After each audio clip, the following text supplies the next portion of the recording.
Broadcasting live from the basement of the Pentagon. This is WTF Nation Radio.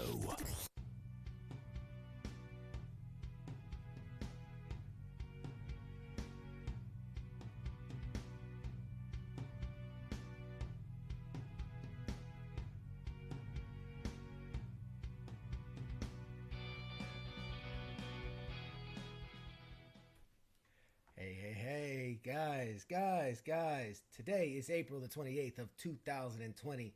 This is episode 12 of Pop Culture Warrior, the show where I stay up to date on all the ins and outs of what's happening in pop culture so you don't have to. I am CQ, let's call me the Pop Culture Genie, and here to rub my lamp as always is the Iago to my Jafar, the voice of the unpop cultured, the all-powerful Mr. Radar. What's up, buddy? Not much, buddy. How are you? How you doing, man? How's everything? It's good, man. It's good. It's going. It's a Tuesday. It's a Tuesday. That means we get to get geeky, man. You got to get hyped. This is Hell yeah, I'm excited about that. This is the highlight of the day. This is always the highlight of my Tuesdays. I love Tuesday because we get to talk all the stuff about pop culture and share it with the audience and catch up and whatnot. So I'm excited. You have a good weekend? Absolutely. I'm working on my studio, man. Ooh. I'm getting my shit set up for I got a basement studio we're building / bunker. Ooh. It's gonna be pretty sweet. It's got it stocked up on topped off on TP. Oh, absolutely. I got 3 cases of MREs, and then I got 2 cases of TP down there. But I think with only MREs, I probably needed like 2 rolls. But whatever. That's true. That's true. You get the little square inside the MRE. That's all you need. That's all you need for that. Yeah, just to lay down on your fingernail, right? That's right. That's right. Exactly. I had a pretty cool weekend, man. I got to do something pretty cool this weekend. I kind of kept it low key. I didn't post about it. I didn't put it out there. But there was a charity Call of Duty esports style tournament, and I got to do color commentary. So we had this was all virtual. There was a virtual studio and everything. We had the guy that was kind of doing the play by play calls, and then I was kind of just adding in. It was all veterans, so I was just and I knew a lot of the guys, so adding all that. This guy and this, and this guy goes back with that guy, and it was super cool to watch. We had a lot of fun. We had kind of the on-field reporter kind of analyst, and it was cool. It was like doing a live. It was a live broadcast, but it was just something I've never gotten to do something like that before, and I had a blast doing it. So hopefully. There's speculation, there's rumor that it's gonna, this was kind of a very small event, but that it was such a successful thing. Everyone had such a good time. They're gonna do a much bigger version in the coming weeks, and probably ask me to do that one as well. And if so, we'll blast it out there on social media. You guys can check it out. It's gonna be a lot of fun. You ever think about entering one of those video game tournaments? No. I mean, I like to play. And I'll do ranked battles and shit, but I don't know. That's too hardcore for me, man. It's intense. I even remember when Call of Duty first kind of came out with stats, your win-loss and all that shit. And we would always chase our stats, and it lost its fun, man. It wasn't fun anymore. Yeah. I don't care about my KD anymore. I just want to go out and have fun. It's true. So, it's true, man. Yeah. It's like any sport, though. It really is. I remember, running cross country or swimming or whatever. When you get competitive, it's not fun anymore. Yeah, no, you're absolutely right. The funny thing with that was that it was 2v2 search and destroy. So there was it wasn't, your typical run and gun and shoot and, kill the enemy and get those high KDs. It was more, obviously there was a bunch of that. There's a bunch of veterans that are not pro gamers. A lot of them are good. They're very good, but they weren't pro by any mean. But there was a lot of tactical and strategery involved. But it was fun. It was fun to watch, man, just to see. I mean, in the finals, it was crazy. It was a best of 5. One team got up early, then the other team tied it up, and they kind of went back and forth. And so it went to 2 games apiece. So it went to the final. And then in the final, you got to score 6 rounds to win. and it was like 1-1, and then 2-1, and then 3-1, and 4-1. We're like, oh my God, they're gonna blow them out. And all of a sudden, the other team comes racing back and it ties it up to 4-4, and it's 5-4, 5-5, and it literally came down to like the last kill of the last match of the last round to determine the winner. So it came. I mean, like the like it was amazing. What a finish! You could not script it better. That's what we were saying. Like you couldn't script a better finale. It was absolutely amazing, a lot of fun. So I really enjoyed that. But yeah, so See, that'd be more fun to me to watch. Search and Destroy sucks though. I hate Search and Destroy. You gotta camp Dom. Get like 70 kills. That's the most fun. That's the thing. And I think that's why they picked that. Is it was meant to be less stacking bodies and camping and more strategery and maneuvering and things like that. And so it was pretty cool. It was pretty cool to watch. So that was my weekend. But like I said, I'm super excited for today. Got some great stories to cover. We've got the second half of the show.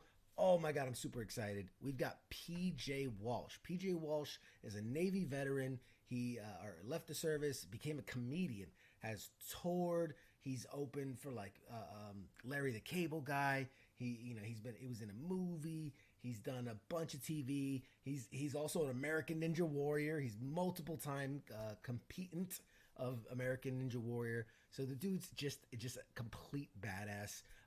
I got to perform with him once, and he's just the greatest guy. So I'm super stoked to have him on and talk to him about all things, comedy, entertainment, and military. And yeah, should be a lot of fun. Do you know PJ?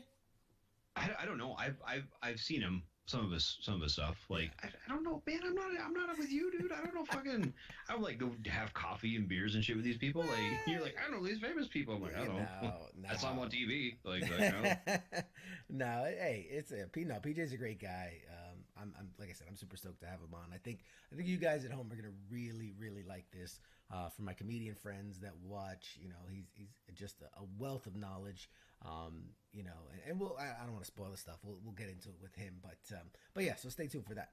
God, I wish my son was here. He loves that Ninja Warrior. He actually one of the gymnastics gyms around here does like the ninja stuff, right? They have like the warped wall and like all the ropes and all kinds of crazy shit. They have competitions, and I didn't even know they did that. And he's like 8. You know what I mean? Like it's fun to watch those kids like go batshit on that stuff. Yeah, and I remember in the beginning years, you had to be like over 18 to compete. That was like the rule.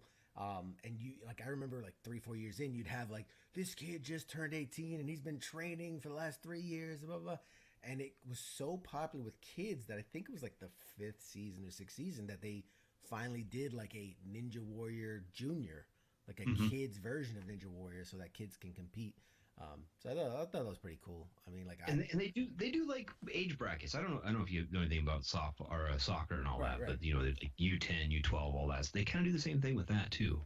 Yeah. So you don't have like the 8-year-old kid against the 16-year-old kid. Yeah, you know what I mean? No, and the courses are a little bit different. Yeah. Kind of more size wise, but sure. God, some of those like 8-10-year-olds can just fucking burn it up. It's kind of fun to watch. Man. They're the guys that they're gonna graduate to the big show one day. They're the real badasses. But so we're gonna talk about all that stuff. So, you ready to get a little geeky with me, sir? You strapped in? You ready to go? I got 5 point on. I'm ready to go. All right. We're gonna come out the gate strong. Let's do I don't know. Let's do gaming. Yes, gaming. So this is super cool. Very, very, very super cool. For those that and this is actually it's Call of Duty. What a great tie-in. Almost like I had planned it that way. Call of Duty is a great tie-in because, ladies and gentlemen, let's introduce you to the one of the latest characters added to the Call of Duty universe. You'll know him in game as Ronin, but what you don't know is that this guy is based on a real life American badass. So he's a veteran, an operator, a martial artist, entrepreneur, instructor, all-around badass. And now you can add video game character to the list. This is Lam. I'm gonna say Lam. Lam. Lam. As a child, he fled the communist government of Vietnam in 1979, escaping an overloaded fishing boat before eventually making his way to the States, and later joins the U.S. Army, where he followed in the footsteps of his stepfather, who served in the Special Forces.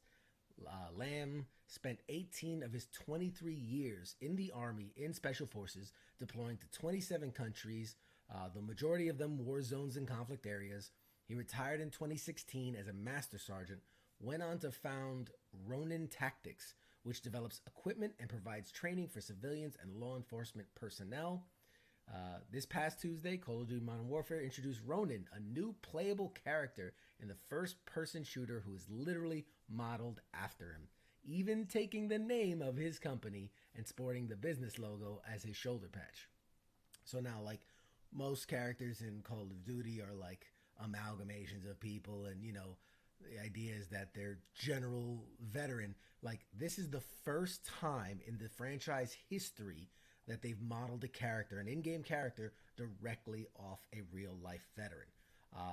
So now he does say, he was on record as saying that not everything has transferred from himself to the character, because he said he's not that great at the game. So he said, I'm not that great, and I tend to get lost on the map. So unlike his real badass, his character is much more badass in-game than he is. Obviously, the game... He's like a lieutenant now. Say again? He's like a lieutenant now. Get lost on the map. Yes, he's a Master Sergeant in real life and a butter bar in game. But yeah, so, obviously the franchise is super popular with military. Infinity Ward, the designers and creators of the game, reached out to him. He was like, easy, yes. He said that you can't walk into a PX without seeing Call of Duty posters. It's just really part of the culture in the military. In Special Forces, we'd go out, do our missions, and then guys would come back, log in, and play. It's kind of a morale boost thing for our veterans that are overseas and other places. To create the character, he was flown into the studio, the Infinity Ward studio in Los Angeles. They conducted a series of motion captures, rigged his bodies with sensors, surrounding with cameras.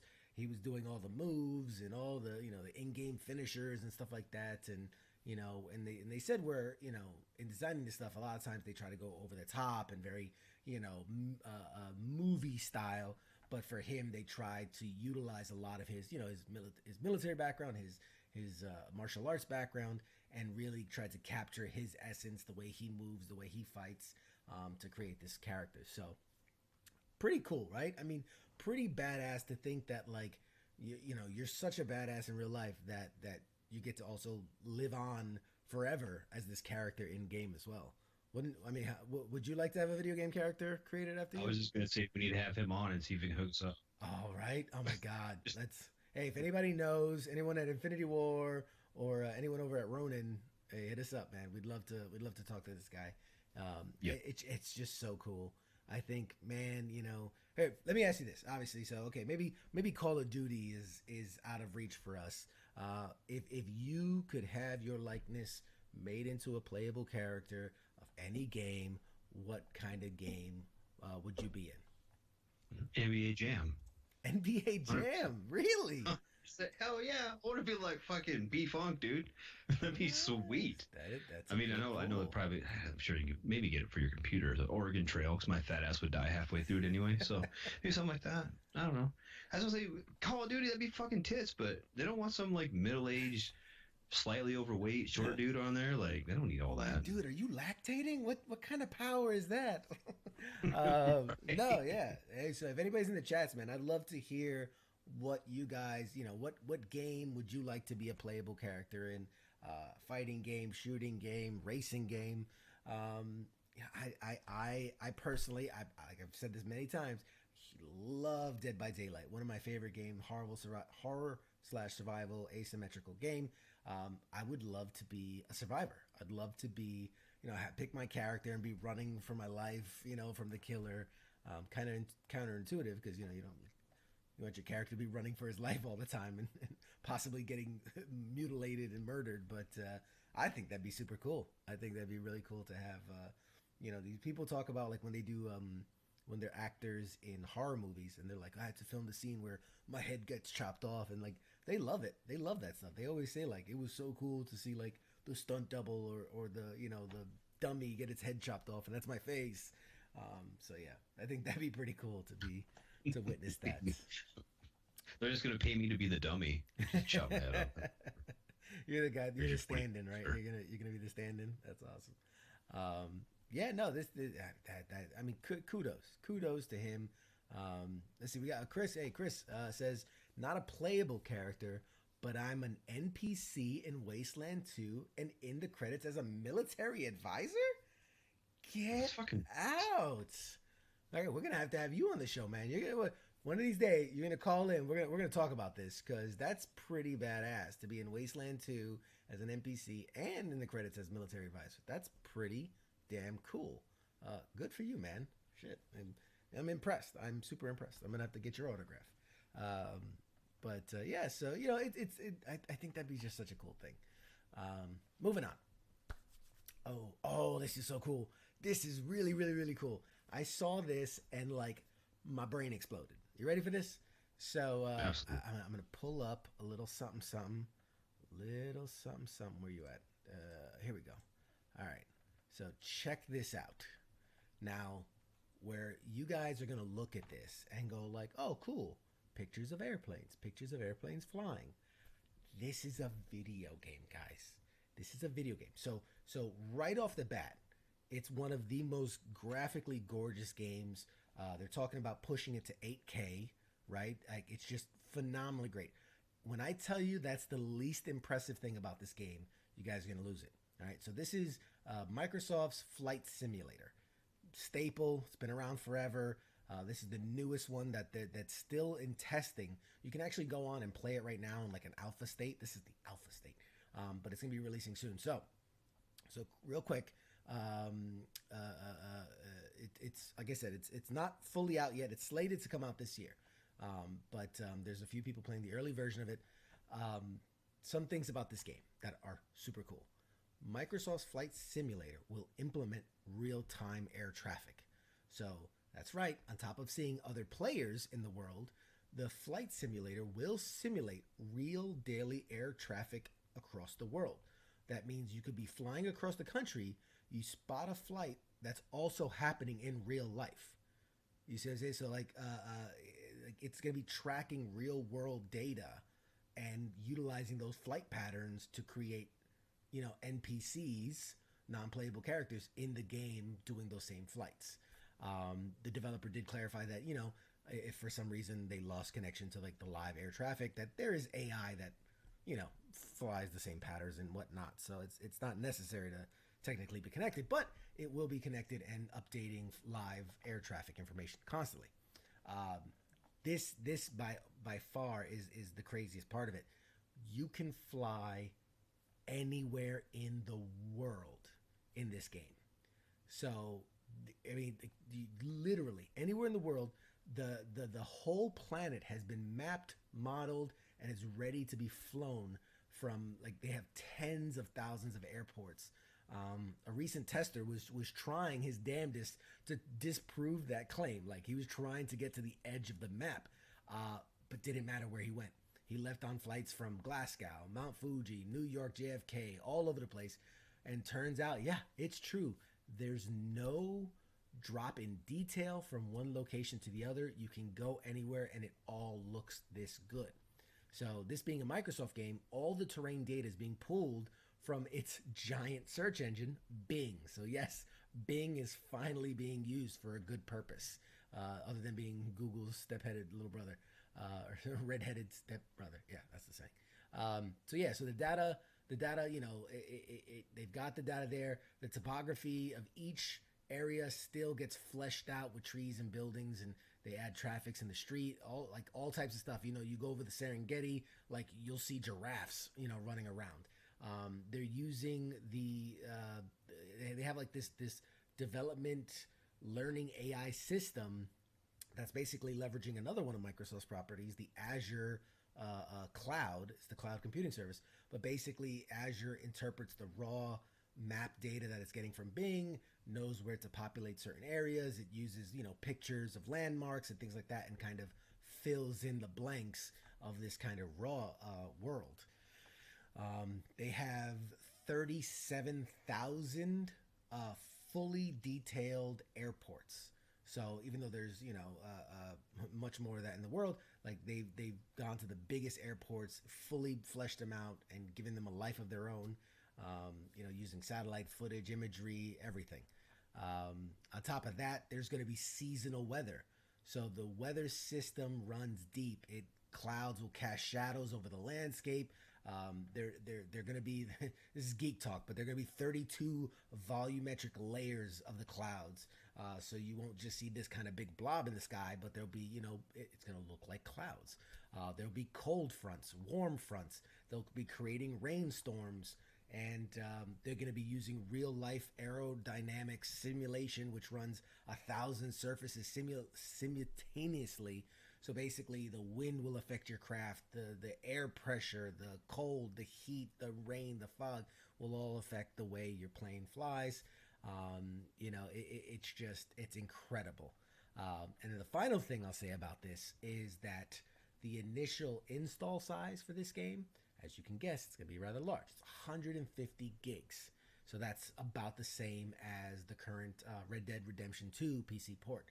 Now, it's a download size of 150 gigs, but to get access to all this, you basically obviously need an internet connection, and basically you're going to have total, they're talking about 2 million gigabytes of information. Like the data to support this massive undertaking of a game is going to be in the 2 million gigabytes. So, that's massive. That's massive. So, what do you think, Radar? Are you a plane guy? I am. I'm a huge plane guy. Like I just kind of Ace Combat 7 came out on Game Pass, right. So I've been kind of tooling around on that. I was the kid who had like model airplanes hanging up in their room, and they were, you know what I mean? Like, so I love aircraft. And I remember Microsoft Flight Simulator came out like 98, maybe. I think it was the first one I ever played.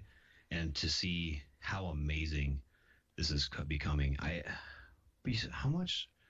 I don't even know how many gigs I have on my computer. I think I only have like I have 3 terabytes total. Yeah, you're gonna have to make some space, But just like how gorgeous does it look?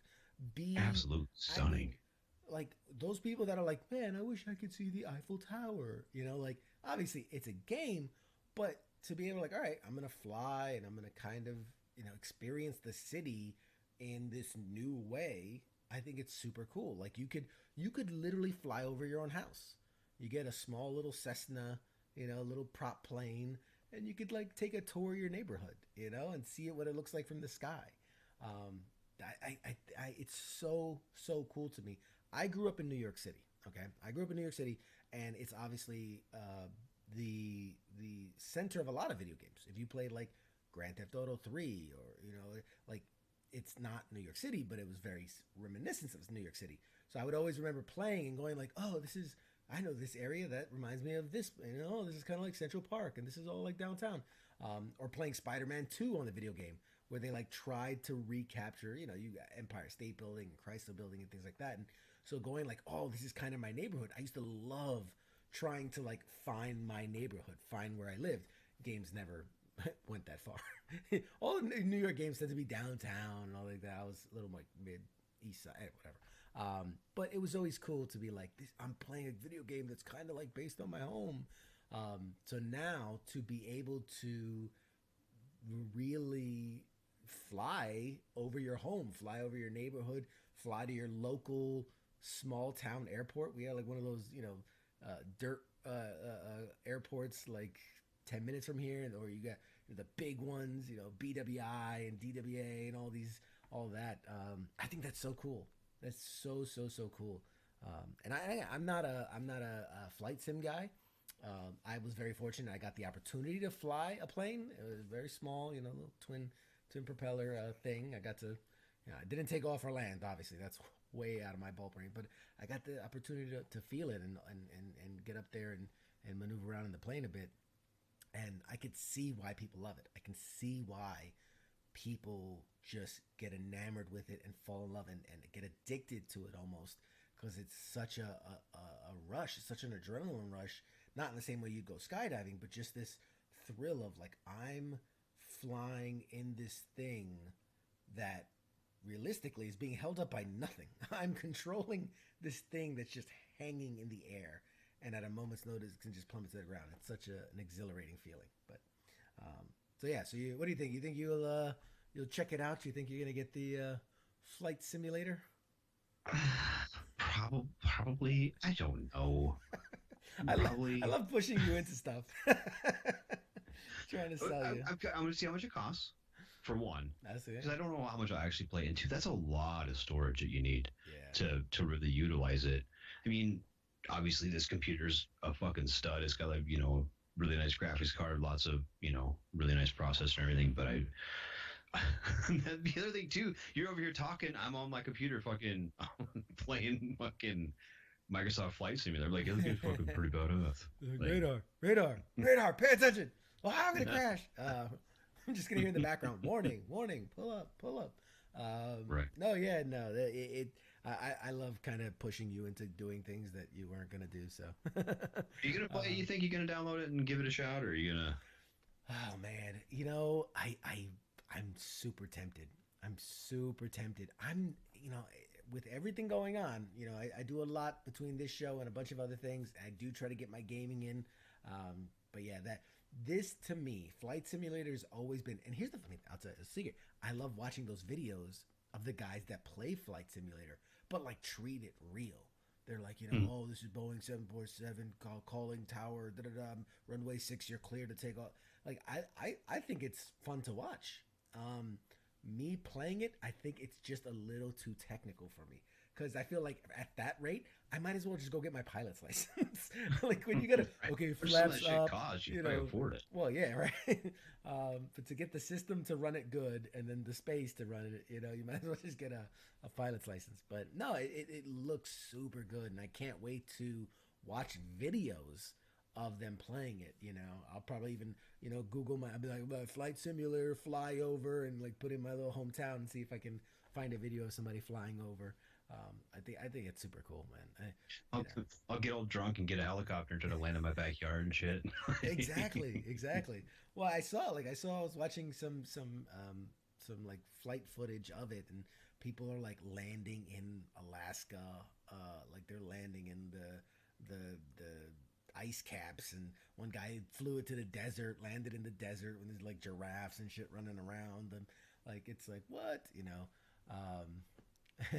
So Stephanie's asking, what are the security implications of that amount of detail? That's a great question. I didn't even think of that. I mean, how detailed can they be? Because obviously I think, like Area 51 or, the Pentagon or things like that, where there's got to be some type of level of I don't know. I mean, it's all out there. Like, really, if you can Google an image of it, it's kind of already out there, right?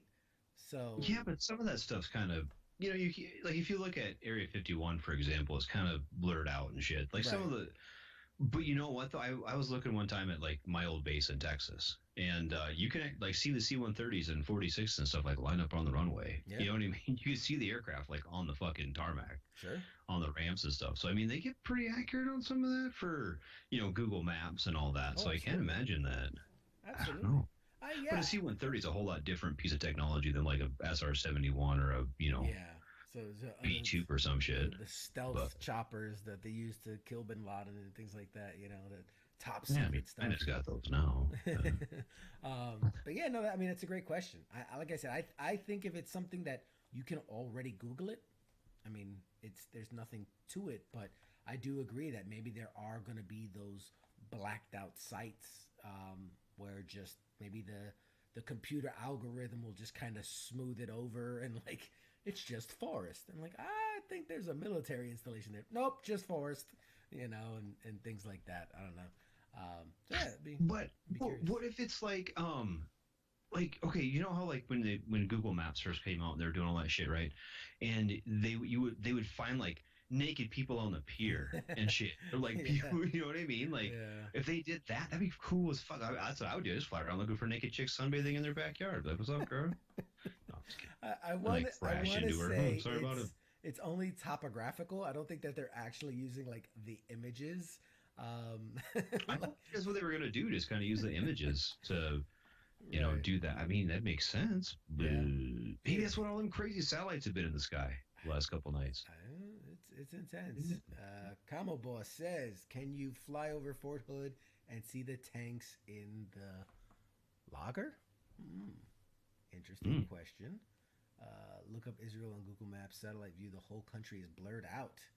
Interesting. Okay. Yes, So, I'm going man, to do that right now. I I'm didn't going know. to test your theory, sir. Test it out, man. Hit up that Google Israel satellite view. I spent some time in Israel, and I didn't realize it was such a security uh, covered blackout kind of area. I mean, they sell you when you get there. They sell you maps. I remember I bought. They have a 3D topographical map you can buy and like hang up, and it's like the the map of the country. So if they're just selling it on the street, I would imagine it's not that secretive. But yeah, so yeah, Flight Sim guys, check that out. That's pretty cool. And some more gaming news. The Last of Us. The Last of Us obviously is a PlayStation exclusive. The world has been eagerly anticipating the arrival of Part Two. And I can't remember when Part One came out. It's been years. And originally, the sequels was supposed to be out. My goodness, what was it? February. It was supposed to be out February of this year, and obviously it got delayed and delayed and delayed, and then COVID happened, and so it got delayed and delayed and delayed, and people have been freaking out, thinking it's gonna be God, who knows how long until it comes out. Well, the wait is almost over.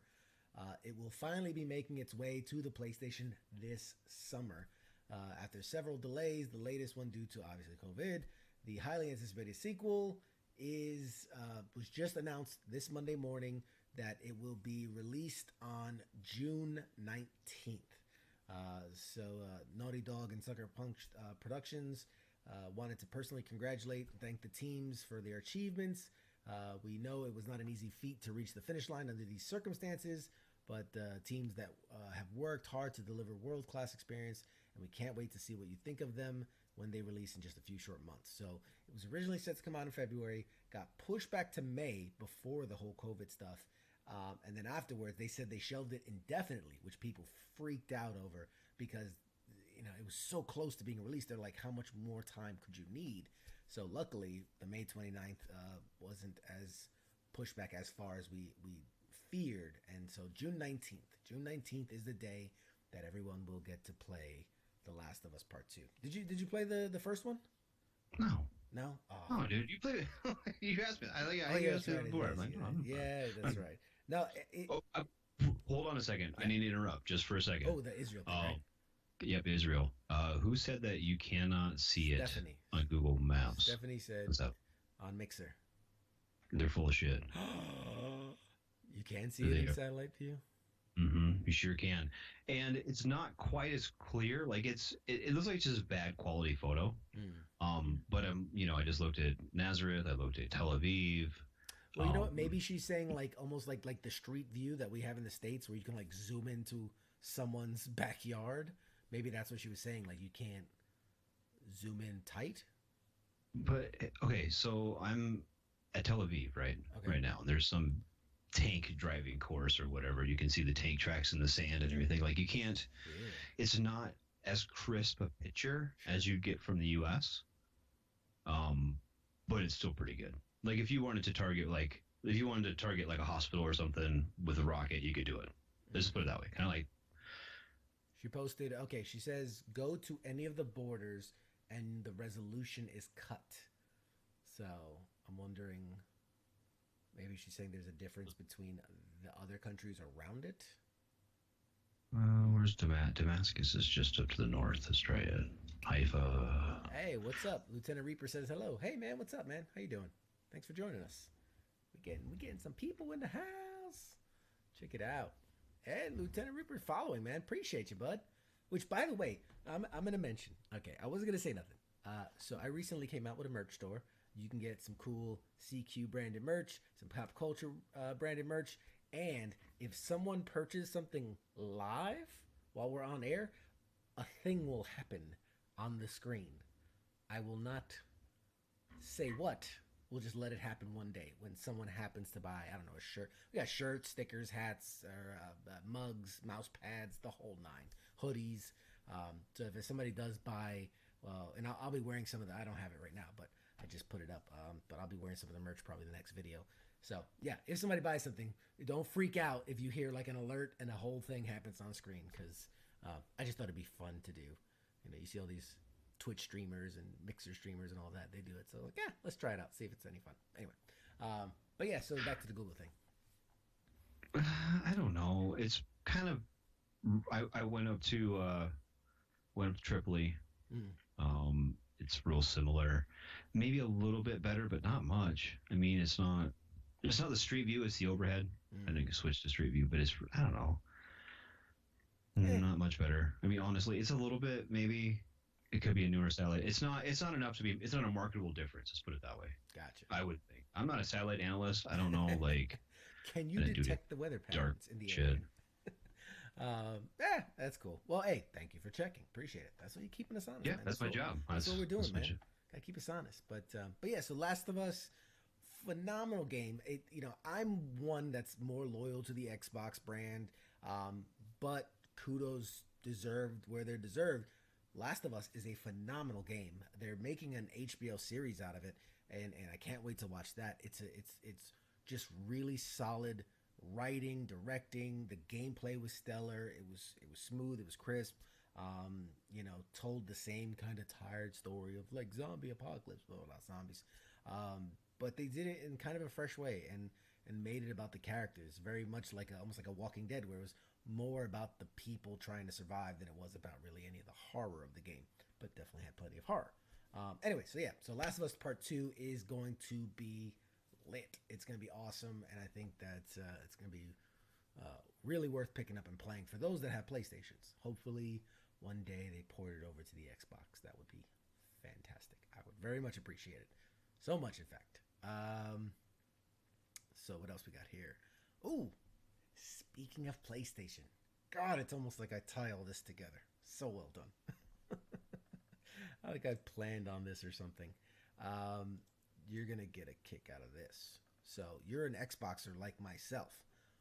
But did you know a new study conducted earlier this year says that PlayStation has the most brand loyal fans, followed by Xbox and Nintendo, PC, yada, yada, yada. The study comes way of best SEO companies who found that 40.7% of PlayStation gamers are loyal to the brand, which is 9% higher than Xbox and 10% higher than Nintendo. There's also, they got gaming PC brands, they got gaming laptop brands, they got the HTC Vive, they got the Oculus Rift. Also the study noted that 33% of people who own a gaming system plan on buying the PS5. So out of all the systems, 33% of them said they're planning on getting a PS5, while only 25% said they're expecting to get the new Xbox Series X. And then less than these two are 8% of gamers who apparently plan on buying both. Dude, I don't know what 8% of gamers out there are like baller that they're going to be playing or getting the Xbox Series X and the PlayStation 5, but they're doing good for themselves. Congrats to you guys. So I will say, yeah, they're doing way better than me. right? I will say that it's a relatively small sample size. So when digging into it, they only had about 1,000 participants in this survey. So I don't think that really captures the breadth of PlayStation players and Xbox players that are out there. There's this 10 times more of that online at any given moment. But it does paint a little bit of a picture. I mean, PlayStation is technically the biggest brand in gaming. It's been around the longest. It's not very surprising that they have a lot of brand loyalty. Usually when people have a PlayStation, I found in my experience, like people that have a PlayStation, like almost have to be loyal to it. They have to justify why they have a PlayStation, because it's like yes, I know it's expensive, and yes, I know Xbox is doing almost the same thing, but like it's a PlayStation because it's more powerful, it's more graphically fine, perfect, and the fidelity and this and that. And so I in my experiences, I've always seen PlayStation. They're kind of more, they're kind of more brand loyal. They're more protective, I should say, more defensive of their loyalty to PlayStation. Whereas Xbox guys are just like, yeah, I like Xbox. It's fun. I like the controller. The games are good. Like they're not like obsessed with this whole idea of like, well, no, you have to pick one or the other. So yeah, what do you think? Is that you find that surprising at all in any way? Not at all. No, Not in the least bit. Because that's kind of always been my belief. I don't know. It's almost like I'm gonna talk shit for a minute. So I'm not a fan of Chevrolets, right? Okay. At all. I've owned a couple and spent more money fixing them than I have actually buying them. And I've bought newer ones that are a year or two old, not even like old pieces of shit. So I will never buy another Chevrolet again. And the only reason I can see to actually buy one is because like you already have one and you have to like defend your brand loyalty. Yeah, well, my grandpa had a Chevy and my daddy got a Chevy, so I bought a Chevy. Right, that kind of mentality. And it's almost like the same way with PlayStation. Like me, I'm not really like, if I go looking for a car, I don't have to have a Volkswagen or a Audi or a whatever. I don't have to have I just will not have certain things, right? But other people are like, they have to have this because of reasons, and they have to like try to justify these shitty reasons, and that's why they buy it. So it's kind of the same thing with PlayStation. Like, I'm not saying PlayStation's a bad outfit. It's not really for me. I'm not going to buy one, but I don't need a reason to hate everything else. Does that make sense? Right. It kind of feels like PlayStation people like are always like, well, it's just my God. Brr, brr, brr. Okay, well, good for you. Do you have fun? I have just as much fun playing mine. I don't care. Right. So right. Yeah. Like I couldn't agree with you more. I like if you're gonna argue one over the other, argue the exclusives. Which game has better exclusives, right? Because that's really when it boils down to it, that's the only major difference. Because outside of slight graphical differences, outside of paying to play online kind of things, which used to be a difference and now it's not, and outside of the controller shape, it's the same shit. It's a video game. It's fun. It's polygons and ones and zeros that we're controlling with a controller. Right. And other than little intricacies of the games, right? Mm-hmm. Say you take a game like Call of Duty, which is the same on both platforms. If you took a screen, if you took a video capture of someone playing Xbox and someone playing PlayStation, 9 times out of 10, I can't tell the difference. Right. Honestly. Absolutely. So you can't, it's just, no, it's really not. It's not that, if it's better, it's not markedly better. But it's just kind of one of those things where people have their quote unquote reasons and they're going to keep following it. It's almost like throwing money at something even after it's broken. I'm fixing it. Yeah. So, and absolutely. Like Mike Walsh said, PlayStation was the first, and a lot of people never tried Xbox. And you know what? I had a PlayStation 1, a PlayStation 2. I had a PS3. I had all three. Yeah. And I've also had the Xbox and the 360 and the now the Xbox One. Yeah. So it's if I had the money to go have all of the things, I'd have all the things. But if I could only buy one, I'm getting an Xbox. Right on. See, I'm one of those people. I started out on a Nintendo, obviously, but then once PlayStation was like, "Rich 3D," like we're going into polygons, and I was like, "Oh shit, okay." I jumped to PlayStation, and I liked at the time the PlayStation controller. I liked it better than what Nintendo was doing. And when Xbox came out, I was one of those guys that was like a naysayer, like, they don't know what they're doing. They're new to the block. They're a PC trying to be console, and that's da-da-da. And then I held the controller. I was like, this fat, ugly, weird shaped thing. I'm like, this will never work. And like I had it because back then, that you could do like the LAN parties with, in the barracks and stuff. So we had an Xbox. And I don't even think it was mine. I think we just kind of shared one. But it wasn't until really the 360 where I was like, oh, I like this controller's more comfortable. Oh, this online experience is better. Oh, it was just like, oh, these are more of the games I'm playing. And PlayStation was just a little sedentary at the time. Like even when they went PS2, it's like it was still same controller, same type of games. Things weren't progressing. Like everything got better graphically, but the gameplay was still a lot of the same. And so I kind of migrated over to Xbox. And like you, I had concurrently, there was a time where I had all the systems that were out at a time. And I think the last time that was like I had the Wii, the PS3 and the Xbox 360 S at the time, or Xbox One. I don't think it was out yet, but I had all those, and finally I was just like, it's too much, too much, and I just started cutting back, and then I got down to the Xbox, and I've been on Xbox ever since. It's done me fine. It's done me fine. Little PC here and there, but Xbox faithful. Yeah, I'm part of the 31%. See, and when it comes down to it, like I said, but if I go to a buddy's house and he's like, "Hey man, you can try this game and it's on PlayStation," I'll play it. Yeah. But I've also had those same people come to my house like, "Man, you gotta try this," and hand him my Xbox controller. I don't play Xbox. All right, well, fine, fuck you then. No, exactly. Don't have fun. I don't even care. Absolutely. No, you're spot on. All right. Question about dumb question. I've been on Google Maps for way too long now. Awesome.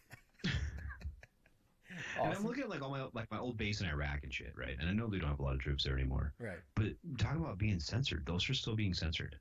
Yeah. Are they? Like, I mean, I was at Talil, right? And you can see some of the LAs and stuff, right? And then they have like a generic desert overlay on 3/4 of the base. It's really weird. I mean, technically, like most people don't realize, we're still at war.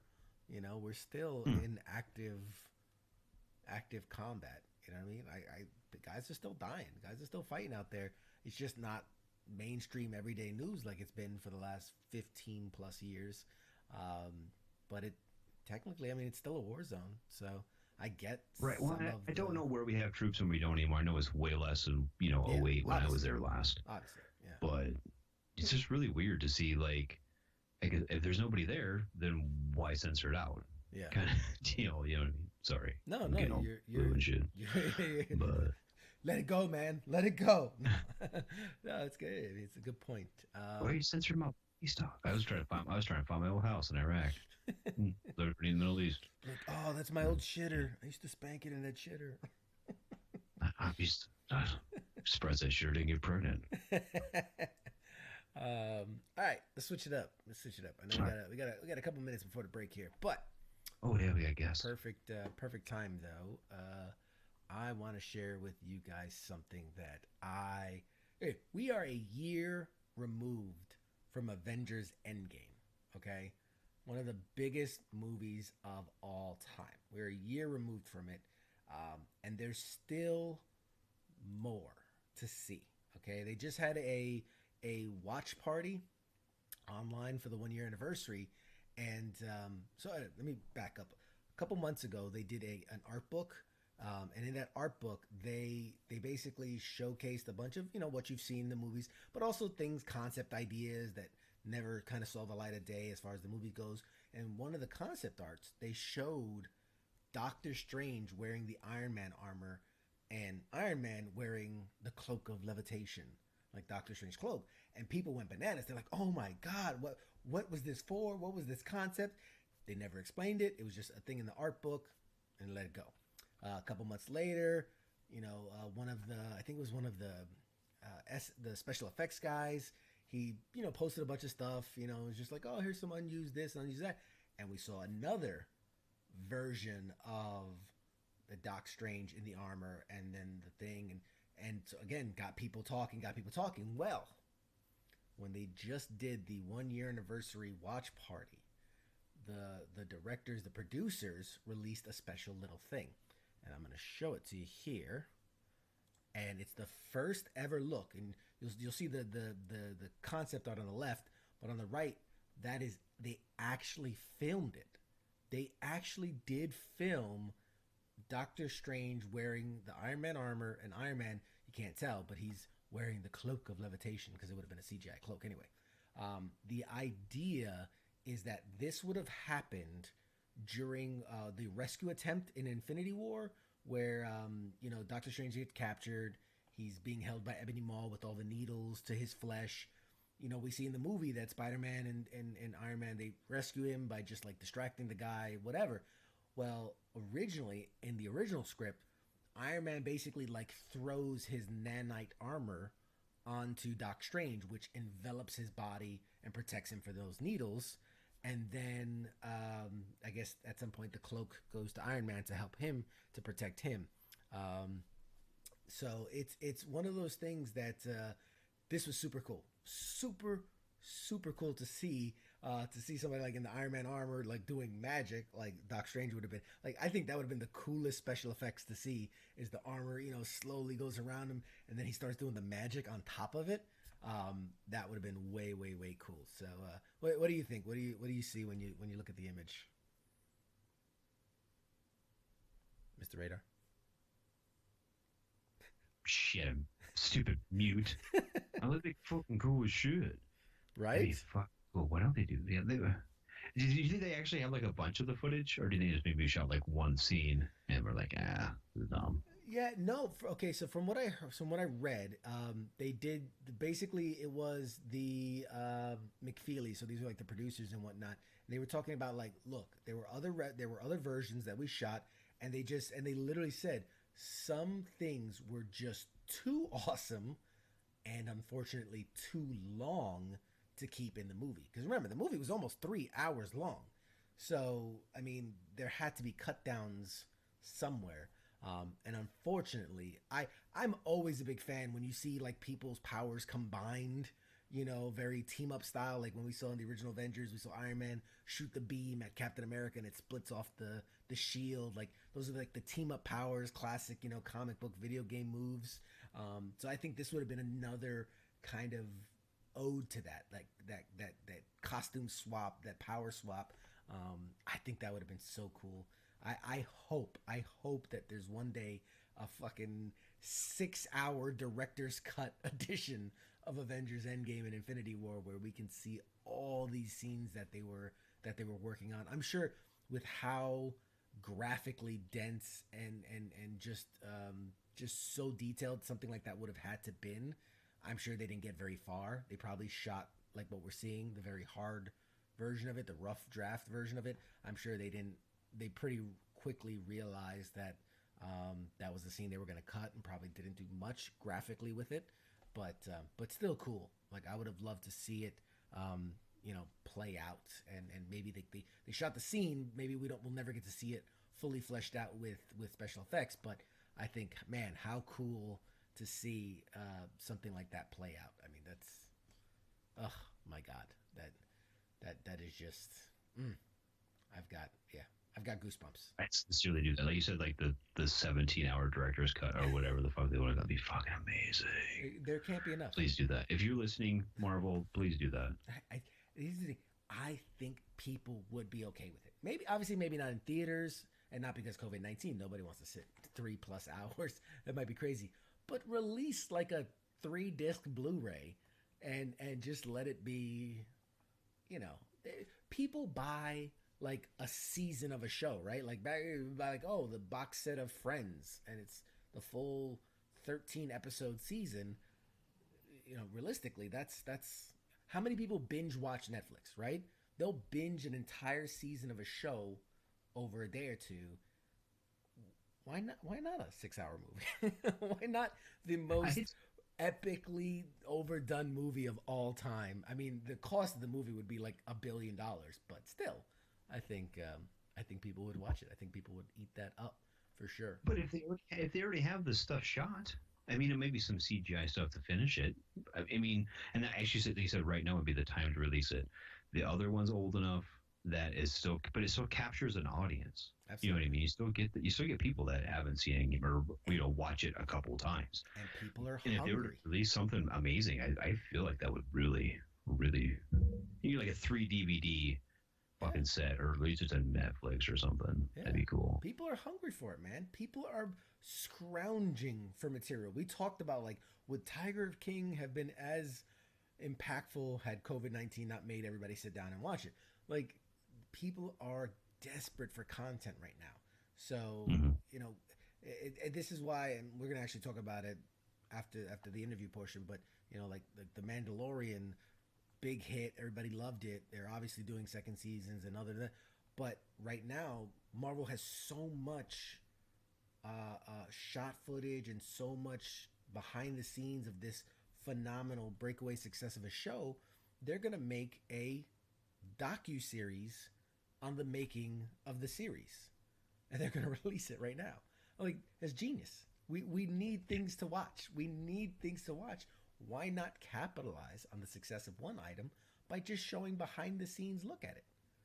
As I said, you could probably release a 3-hour making of Avengers Endgame feature that's just as long as the real movie, and I would sit through it. I'd watch it. I love that stuff. I love to sit there and be like, oh, what's gonna happen next, and then what was the deal behind this, and blah blah blah blah. So, Common Boss says, why does Superman need a cloak?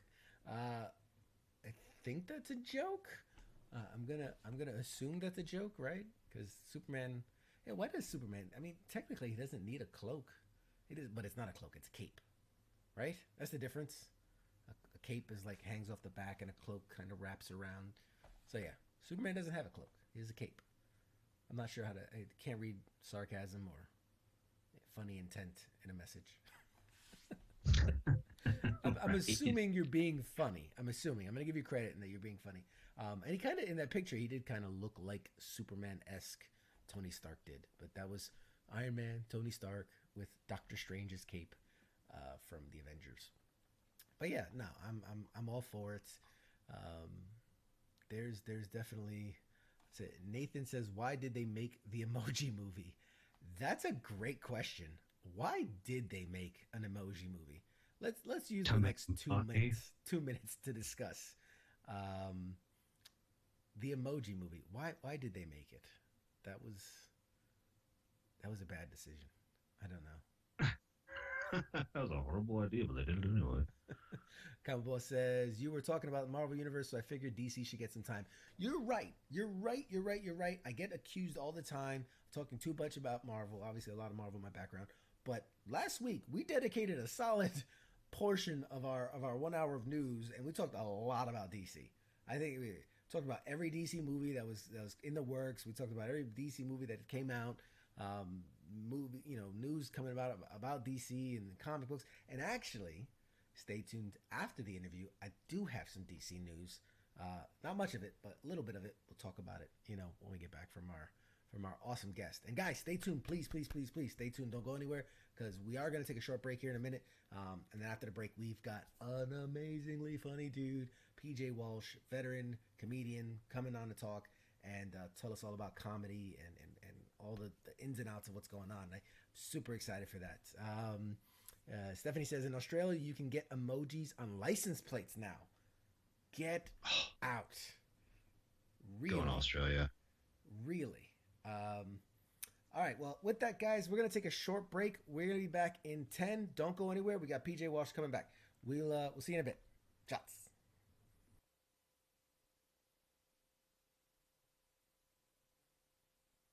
You're listening to the sounds of WTF Nation Radio.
peace I found blow me away. Van Allen right around, pushing through, skin is brown. Nature has us trapped in fear, so I get lost in sound. I wonder if you'll ever know why I am the way I am. I've been thinking a lot about time and space surrounding. Is there anyone who is thinking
I stood there in that middle of church with a bottle of gin in my hand. I'm looking up at the rooftop like I'm trying to find my long lost friend. My days turn to nights, my nights turn to weeks when you're living life on the road. I'm halfway back to New Orleans with a few more drinks to go. I said, tip 'em on back. Well, let's tip 'em on back.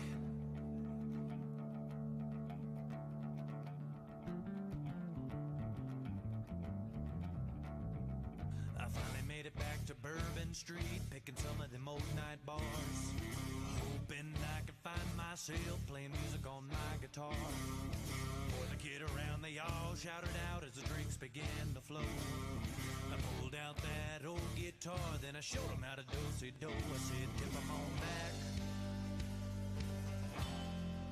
Well, let's tip 'em on back.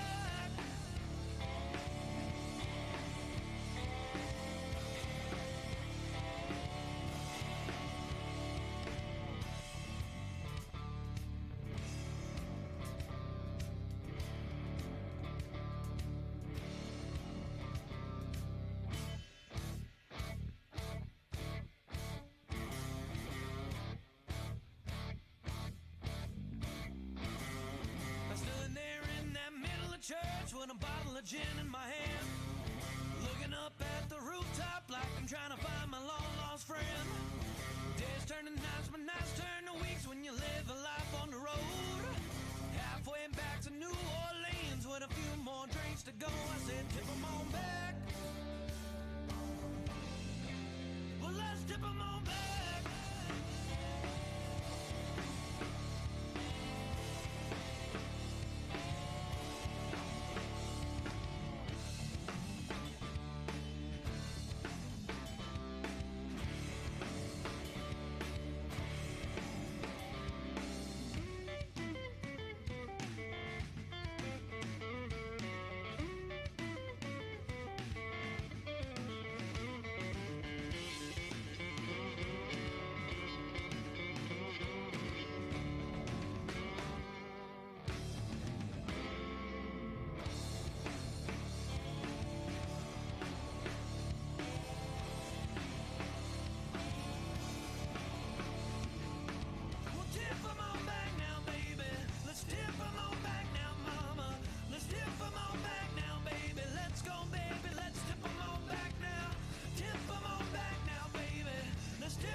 Call the show now at 415-889-8367. The voice of U.S. Army, WTF Moments. This is WTF Nation Radio. Hey guys, welcome. So, peek behind the scenes, we're having a little tech issue. So, I'm trying to get my partner here back on the line. We have PJ Walsh coming on momentarily.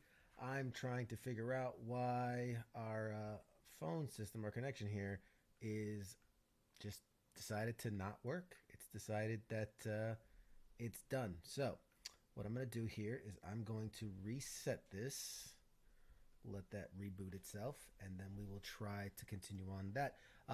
If you guys are out there, Radar, Walsh, give me a moment. I'm going to reset it, and then we'll try to get all linked up again. In the meantime, while we are working with this behind the scenes, I'll talk to you guys. You know, we still got more stuff we can talk about. So let's switch over while I have my system resetting. Got some TV news. So now it's just me and you guys. It's just us. It's just us. No Radar, no guest, just me and the audience. We'll make it work. All right, so some TV news. This is pretty cool. This is actually pretty cool.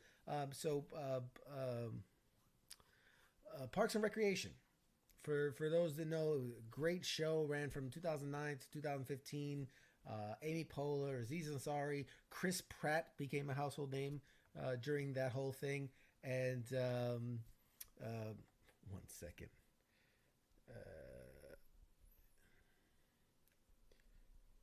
Yeah, this is not fun when you're live. These are the things that happen, and that's okay. Just talking to the team, letting them know that we're restarting and that we're gonna try again. So basically, Parks and Recreation cast has decided, with this whole COVID-19 situation going on, what can they do? They've decided to come up with a new episode of Parks and Recreation. They're gonna do a whole brand new episode. It's a charity special. It's a one-time thing. It's going to air April 30th, so that's 2 days from right now if you're listening. And it's going to be 8:30 at night on NBC. Basically, the whole cast is getting together, and they're going to utilize this whole COVID-19 as a, you know, what would our characters do if Pawnee was in a social distancing situation, right? If they were separated by location. So they're basically going to all dial in and just be their characters, basically checking in on each other during this lockdown situation. They've said they've got Amy Poehler, Rashida Jones, Aziz Ansari, Nick Offerman, Aubrey Plaza, Chris Pratt, Adam Scott, Rob Lowe, Jim O'Hare, and Rita are all scheduled to appear, and there will be some surprise drop-ins from other Pawnee favorites as well. So let's see, put that back on there. Let you boot up while I talk to the peoples. So there's gonna be a lot. Basically, the network is claiming that Poehler's character is at the heart of this reunion story. That Pony's most dedicated civil servant, Leslie Knope, is determined to stay connected to her friends in a time of social distancing. So executive producer and co-creator Mike Schur said in a statement, "Like a lot of other people, we were looking for ways to help and felt that bringing these characters back for a night could raise some money." He sent out a hopeful email and basically put together one more 30-minute slice of quarantine Pawnee life. And he says they hope everybody enjoys it and donates. The great cause that everyone is uniting for is Feeding America's COVID-19 Response Fund that aids food banks across the country while serving vulnerable members of these communities. State Farm, Subaru of America, NBC Universal, and the park's writers, producers, and cast members will all be pitching in $500,000 in matching donations. Parks and Rec was a very funny show. They've always talked about, the idea of coming back and doing more episodes. So, this is, kismet. This was fate that they were going to come back and, bring the show back to life for one last hurrah, one last go around until maybe, I don't know, until the next apocalypse hits, I guess. Um, yes, we are running with it. Hopefully the system's almost done running its whatever the hell happened. I think I pushed an update or something. Um, what else? What else? What else? Um, Also, and I posted this on the pop culture Facebook page, but the cast of Archer did a live episode reading where they did very much the same thing. It was they read live an episode of Archer, and it was hilarious. If you're interested in that kind of stuff, if you like Archer and that, check out my Facebook page, Pop Culture Warrior, and yeah, they have the whole live streamed episode that they did. It was actually really really funny. So it's cool to see, you know, shows and creators trying to come up with unique ways to get content out there, to bring happiness to some people, and to get people excited for stuff. You know, it's just one of those things that, you know, we're battling through, and hopefully we'll be able to get through this in some time. But you know, it's one of those things. PJ Walsh, you're a funny guy. You're a funny guy. Say, PJ, I know PJ. I know you're out there because you're here tweeting, or not tweeting me, messaging me, asking if I have stock in Parks and Rec. I would love some stock in Parks and Rec. That'd be phenomenal. You know, you know a guy, because I'll take it. What else? We're hopefully almost there. My system's deciding to do whatever it's gonna do. So Harley Quinn.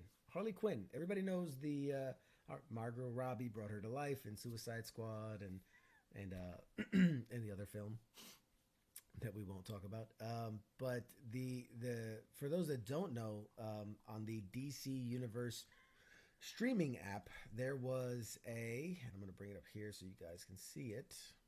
There is a Harley Quinn animated show. And the idea is very much like the movie that she was in. Yeah, Skype is just saying it's not going to work. Very much like the movie she's in. You know, she dumped the Joker. She's off on her wild adventure. She's trying to join like the Justice League version of villains, the Legion of Doom, and basically you know, sidekicks don't join the Legion of Doom. So it's a whole funny show. Critically acclaimed, actually. It's been well received. They had was it Kelly Cuoco, who was Penny in Big Bang Theory. She's the voice of Harley Quinn in this, and the whole thing is it's been on the streaming app. They're already showing season 2 currently, and working on season 3. But the news coming out of this is that the series, season 1 anyway, is actually headed to the Sci-Fi Network. There's a message that Skype is wanting to open. So with the number of streaming services that are out there, it can be a bit overwhelming and makes fans apprehensive about the platforms that they're subscribed to. So if you're not sure about signing up to the DC Universe, you can tune into Sci-Fi basically and watch the whole first season of the animated Harley Quinn series. It'll be Sundays in May. So episodes 1 through 4 will be on May 3rd. Episodes 5 through 7, May 10th. Episodes 8 through 10, May 17th. And episodes 11 through 13, May 24th. So, yeah. So check it out. Season 2 is streaming right now on the DC Universe app. But if you want to see episodes of Harley Quinn and you have Sci-Fi Network, set your DVR to record. It'll be out there. It's opening now. My thing. We can try this here in a second. So PJ, I know you're out there. I thank you for being so patient. I feel terrible that this is happening. And Tech, what are you gonna do? We were connecting on the break and we were chit chatting, and then the whole system was just like, nope, I'm done, I'm out. And the whole system crashed that I run. Luckily, my stream is going great. The stream is hanging in like a champ, but the old side hustle there is falling apart. I need a new system. But yeah, so you guys, if you're a big fan of the Harley Quinn character, you wanted to check it out, but you didn't know what signing up for the streaming service. Here's an opportunity. Catch it on Sci-Fi when it airs. I had opportunity to I had an opportunity to check out a couple of things on the DC Universe app when it first came out, and it was all right. It was all right.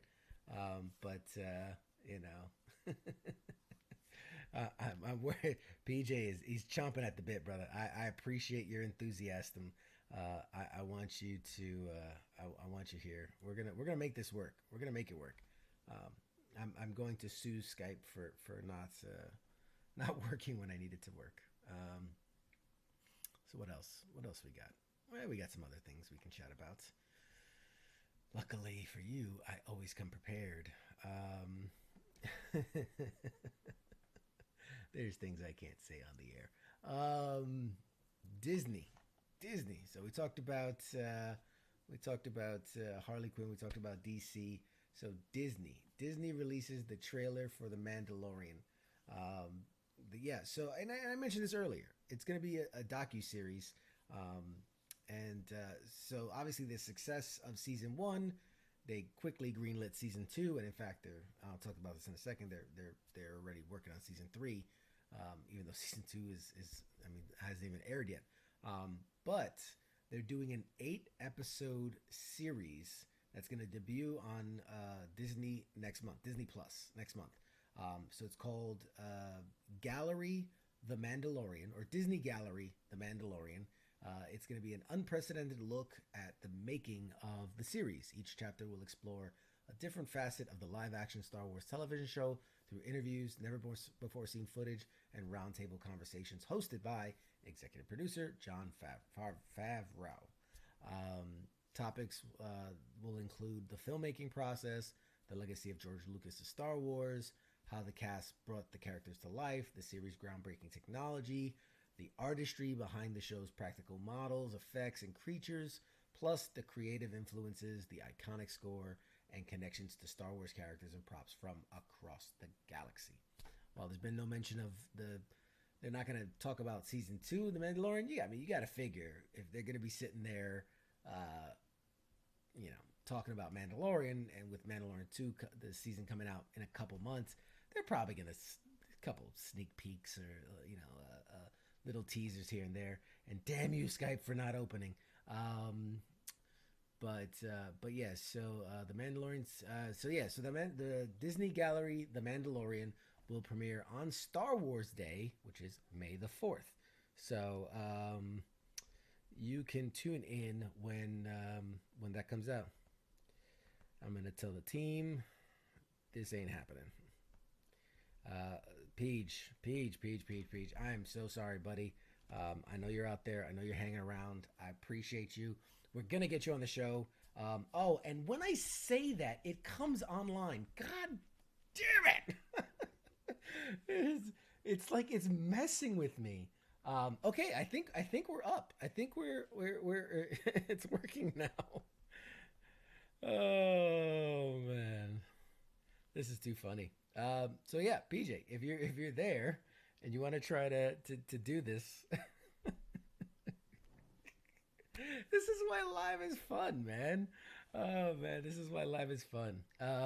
Yeah, let's rock and roll, man. Radar, if you're out there, Mom, Peach, let's try this. We're gonna try this. We're gonna make this thing work. I swear, we're gonna make this work. Guys, you're awesome. Thank you for hanging with us through this. I think there we go. Things are happening. All right, I'm gonna try this. PJ Walsh, are you there, buddy? I'm here. Oh my God, ladies and gentlemen, it is PJ Walsh, dude. I had this whole monologue opening for you. I was gonna intro you. I was gonna share some stuff, and wow, did that all get crapped right out the bag, huh? Well, you had to pump Parks and Rec like they didn't need it. They didn't need it. Hey man, that's what we do here, man. We're a pop culture show, so we're trying to plug all the things that are happening. So okay, give me a second. I gotta. Oh goodness, I was ready for this. I swear to God. This is what happens when you do live, man. This is what happens when you do a live show. Anything goes, anything can happen. but I had Yeah. I had a whole thing for you here. I'm gonna pull it up. All right, ready for this? Okay, so sit back and enjoy this. I'm gonna blow you here What? for a second. All right, you ready for this?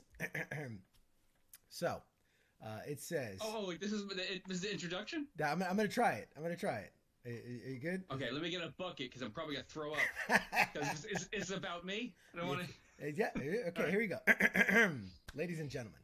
So, as a first-generation Irish American with a blue-collar upbringing, comedian PJ Walsh is instinctively aware of the power of laughter and its ability to transcend generations. Regarded as one of the hardest-working comics behind the microphone, he's known for his quick wit, boundless energy, his often insightful observations on the things he cherishes most: the military, family, and being a goddamn American. He's a veteran of the U.S. Navy. He discovered his talent for comedy while stationed in Bethesda. Everybody, give it up for our man, the legend, PJ Walsh. What's up, buddy? Oh my God, who put that thing together? Ugh. I might have cited a couple sources. It's okay. It's all good. God, way How you too did- many. Yeah, buddy, man. Like, okay, there's so much I want to cover with you. I mean, obviously, for the folks at home that unfortunately don't know PJ Walsh, because you're gonna know him after this. You are a Navy veteran. Wait, how many people we got on there? Like all of us. None of us know him. we got like- I don't we know got why like- this guy. There's like 6 people Yeah. watching. It's fine. Somebody might know you. They might have heard of you. So you're a Man, you're Navy doing great, dude. veteran. I love it. Navy veteran. You were and remind me, it was dental. What was the I was a dental technician. dental technician? My first 3 years I was with Marines at Camp Lejeune, North Carolina. Spent 6 months in the Persian Gulf, kind of as a cleanup crew, I guess you would say, after the first Gulf War, and I got trained as a field medic as well. And then my last 3 years, I was at Bethesda Naval Hospital, and I ended up being a primary dental technician for the first and second families at the White House and all the troops at Camp David. So I actually worked on the president's mouth. Which president? President Clinton. So, ironically, I was in charge of the president who hands down has the most famous oral history. So there's a bit of irony there. Yeah, there's there's comedy there for days. You know, we always talk about in comedy, it's like, you know, like, can you mine it? Can you dig into that? Can you, like, that just one sentence, you know, I was President Bill Clinton's oral hygienist, or whatever. Like, you could do a 1 hour special on that, I'm sure. You know what's funny? When I first started stand-up, I used to try to talk about it all the time, and it's just, I guess I looked so young, it just didn't work. People were like, get out of town, you know? Like, would they let you near the president, you know? So then, and then, you know, as I got older, I was able to talk about it. And what's funny is sometimes I'll end up doing cruise ships once in a while, and I'll do like Holland, and they have an older demographic. So when I bring it up too, that whole group's like, no, I don't think so. Okay, so you Navy veteran, dental I keep on saying dental hygienist. That's just like the term. Technician, dental technician. Yeah, whatever. Teeth. You were in the White House. You did that. You were on Star Search. Am I wrong with that? No, I was on Star Search, not the Ed McMahon. This was the Arsenio Hall Star Search. That's right. And it was 2003, and they were trying to. It went live. So my very first time on television was live, like you were doing right now, and everybody watched at home, and I told a joke. I talked about going to Navy boot camp with guys who didn't know how to swim. Right. You know, that was my joke, and one of the judges called me unoriginal. Wow. Yeah, and like it was awful. It was a bad experience. Like, and then I'll say this though, Master P and Little Romeo. I remember they were there, and they loved me. So I was like, well, whatever, Master P and Little Romeo dig me. And but then right after like this lady called me like unoriginal, and like just that. So right after it ends and go to a commercial, and Arsenio Hall looks at me and goes, I forget her name. He goes, well, I guess she knows a lot of dental technicians who went to boot camp, but people don't know how to swim in the Navy. I guess that's common. So I go outside to walk around the parking lot, and I get a phone call from my mom, and my mom is like, put that wench on the phone. I want to have a talk with that wench. Like my mom wants to go fisticuffs with this lady. She's like, you have an original life, PJ. I'm like, I think she's a little busy, Mom. And then maybe like 2 minutes after that, I get another phone call, and it's one of my best friends from high school. And he's like, it's my Freddie. And he's like, yo, man, me and all the boys were all around the TV set. We're watching. We watched you. Very proud. It was so cool to see you. I got to tell you, though, our favorite part is when she ripped you, dude. You should have saw your face, man. We're playing it back and forth. It is awesome. We got it documented, dude. We were laughing so hard. So I was like, that's friends, baby. That's friends. Isn't that what it's all about, man, right? Is when you really, care with people and your friends, like, especially when it comes to military veterans, we go ham, man. We go for the feelings. We go for the nerves. Like you want to hurt somebody.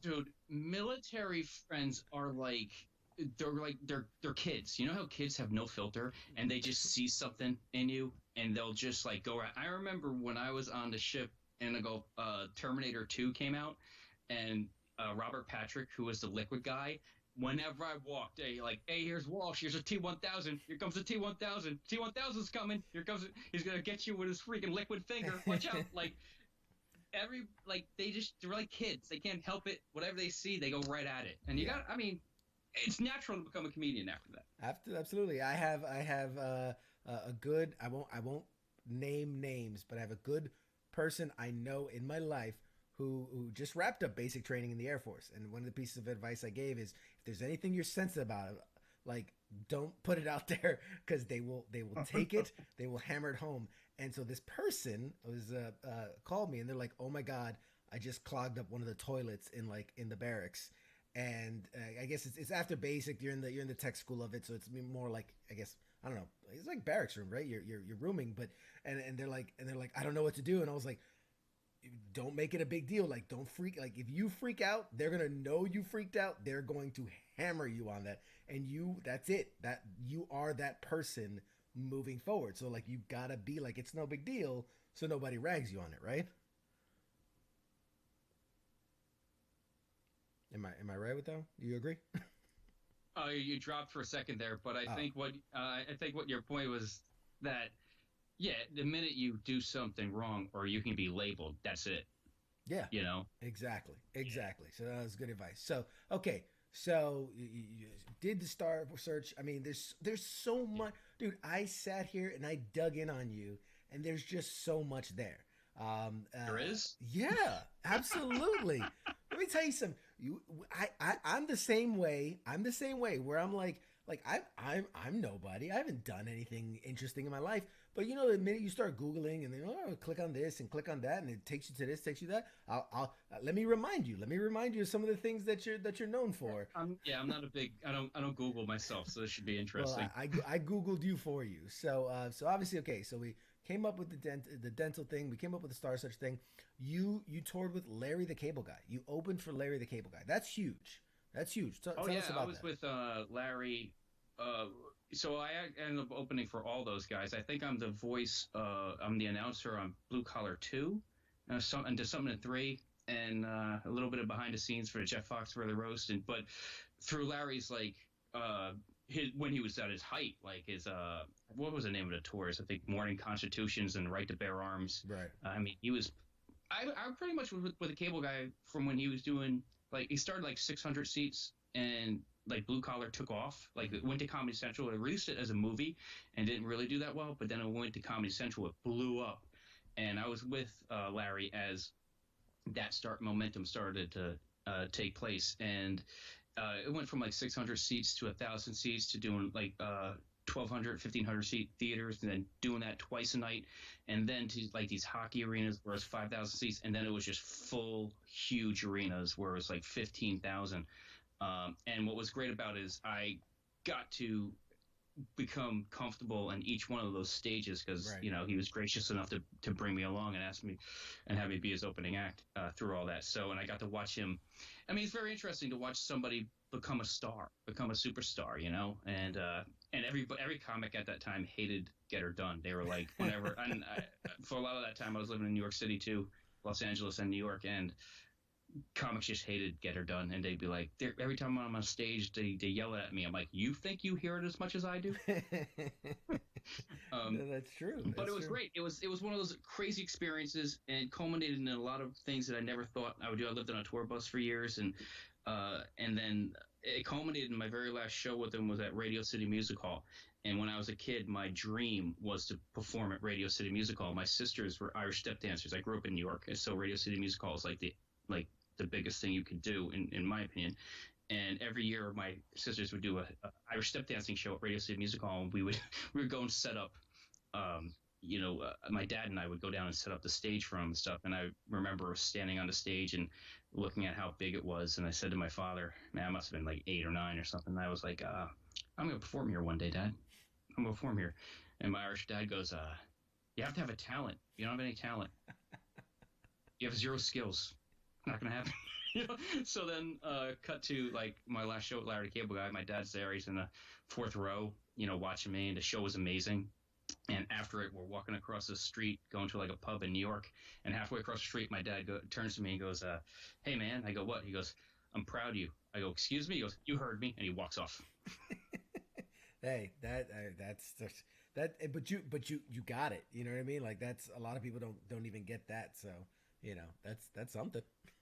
I'm a big believer in that kind of stuff. Like you can manifest certain things. Like I'm a big believer. Like take a shot at the basket. You might not get a swish, but if you hit the rim, it's pretty cool. Like there's certain things like that. I got to be in a movie. I always wanted to be in a movie. I got to. I had a radio show for a while. Like all those kind of things. And I'm not.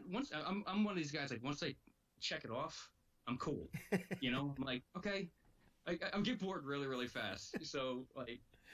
For some reason I get bored really fast. People are like, "Oh, I want to keep doing that." And I was like, "Yeah, I got to perform at Radio City Music Hall. All right, what am I gonna do next?" I have all the respect in the world for you, and I we met through ASAP, and we could talk about that too. But just getting to hang out with you, I got to perform before you, and we went up to Boston, the Hartford. Funny Bone. Oh yeah, and do that. Yeah. Funny Bone. So and getting to spend that time with you and talk to you, like I was like, man, I see so much of like myself and my personality, and we had these conversations and talked about comedy and these different things, and I was like, I'm very much the same way where I'm like okay, I got to do stand up, but I'm not the guy that's going to be touring. I'm just not. I got the family, I got the job, I got the kid, but like I just. Like I got to do it. It was awesome. I checked it off. I've climbed mountains. Checked that off. I went to war. Checked that off. I've flown a plane. Checked it. Scuba dived. Like I'm constantly checking things off. And it wasn't until kind of this happened.